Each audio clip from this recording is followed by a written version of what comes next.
Since this video is specifically on the novel coronavirus, COVID-19, it's going to be suppressed. It's going to be essentially shadow banned. And the reason is that social platforms are trying to make sure that they're not spreading misinformation. However, this is just data. So if you find it valuable, I'd ask you to at least share it with a colleague. It doesn't have to be publicly, but if you find it useful, please help spread the word. So this is how I'm keeping informed with COVID-19 data. Understanding COVID-19 data in your area is extremely difficult. With the compounding global situation combined with social media's ease of publishing, it's leading to an overwhelming amount of information right now. Now, for about a decade, I've been a behavior analyst. Some of the things we pride ourselves are database decision-making processes and empirical data.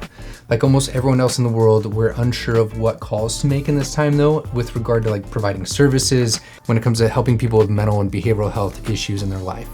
Now, if there's one thing that I've learned in my decade pursuit of science, it's that there are hard lines between specialties amongst the scientific community. While I know a lot about human behavior, and my colleagues also do, we don't know a lot about epidemiology, how this virus is spreading, and other related effects. So this is how I try to keep up with what's going on without going insane.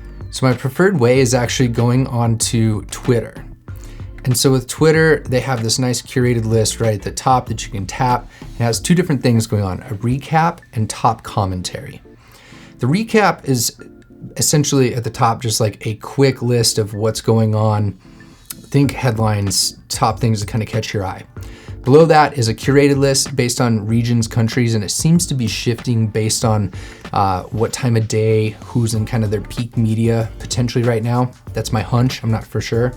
So what I do is I just look at the recap, quickly read through, see what's going on, maybe click in if there's more. For the most part, these are a lot of numbers, big things are being discussed as to the financial situation, death tolls, infection rates, things like that. However, the most useful tool that I've found so far is actually this top commentary section. And what this is a curated list of people that are deemed respectable when it comes to Twitter, trying to make sure that there's not misinformation getting out there. Exactly how that's done is probably Twitter magic. But for the sake of this, what it does is it provides a curated list of different ideas, thought leadership, data streams that are coming in across the globe from a variety of different perspectives, from MDs, epidemiologists, news reporters, writers, things like that. And so just in this time, you can see there's already been a new tweet. If I were to scroll through and look at this, it was one 7 seconds ago, minute ago, 2 minutes ago, 2 minutes ago, 3 minutes ago, 4 minutes ago. It's somewhat frequent and you can actually get lost in here. But what I've been doing is just scrolling through here at least once a day, sometimes 2 or 3 times a day for about 15 minutes. It's a lot of time to dedicate it to it, but it's this curated quick list of what's going on. And so here, breaking 2020, the Tokyo Olympics will be postponed due to coronavirus. I could click in, we can see what's going on. You're gonna get your typical Twitter, arguments, discussion going on, arguments and discussion going on in there. However, I get to see what sort of headlines are coming out as well as data. And there's a few specific data sources that I've found during this time that I did want to share with you. And so the goal of the first one is to find credible information. I'm starting out usually on Twitter to find that information. It's been the most useful for me so far, but it's by no means the only place that you need to get it. And I would say this is key number 2, getting some other perspectives, other opinions within your area expertise and outside. For example, I've sent a couple of these resources I've found to med students, people who've recently graduated, just asking for their perspective as to what they think is going on with these reports.